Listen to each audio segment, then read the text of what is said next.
as finance minister, what is your level of confidence in the quality of the economic recovery that India is witnessing at this time? We saw in the first and the second quarter the economy contract.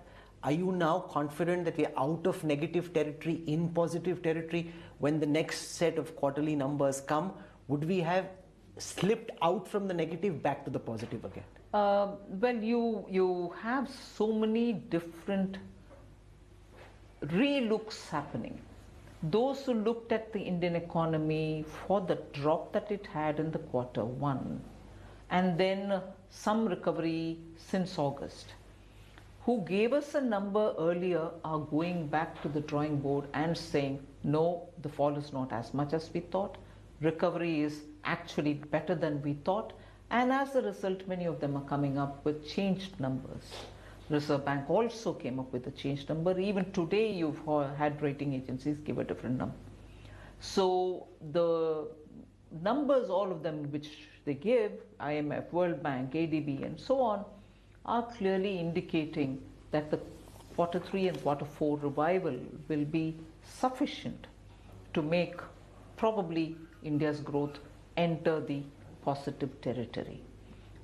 I expect that this is something which I said earlier, and at this stage for me to assess or say will be preemptive, because the pre-budgetary exercises have commenced.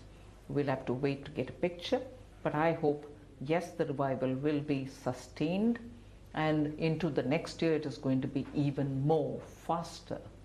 Because the concern was whether it was linked to the Diwali and the festival season. Is this a genuine bounce back of the economy, or how much of those green spurts that we saw, in your view, ma'am, were linked to the Diwali and the festive season? Well, no, Diwali and the festive season in India normally have an uptick or an increase or a jump up in terms of demands, because that time people do tend to go out and purchase some big ticket items for their families. That continued this year also. That showed up. That was a wonderful positive message to start with.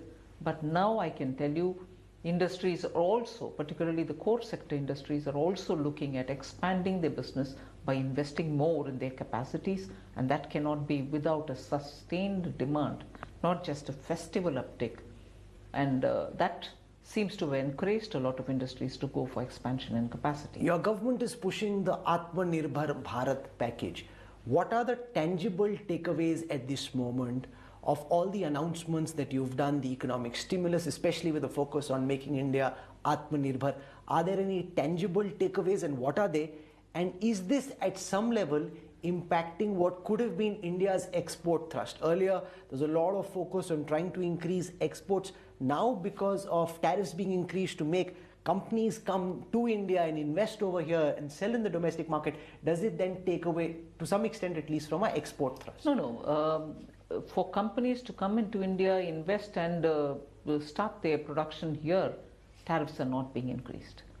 Tariffs are being increased for those items where we already have production happening here, we have the capacities established, and therefore for us to import such goods may not be good, but we are not stopping the import. Those who desperately still want to have those commodities imported, they are very welcome to do it. Of course, we raised tariff for those kind of commodities, not for attracting businesses to come into India. Indian investment is on a different league altogether. We are inviting investments because we have the right kind of trained manpower. We are now giving incentives for people to come and set up and produce here, which are production linked incentives, and therefore people seem to come, and there is a stable government, good leadership, opening up of the economy is steadily happening, consistently happening. Structural reforms are taking place, and therefore investments coming into the country. So what are the tangible takeaways in your view of the Atmanirbhar Bharat package? No, the first thing, the PLI has had great response for mobile manufacturing. You have several applications for API production, pharma sector, and also for the medical devices. There are a lot of companies who have shown interest. They are coming in. Sovereign funds are also coming into the country. These are all coming for various different investments, big ticket investments. So there is a definite positive response for Atmanirbhar Bharat. There's been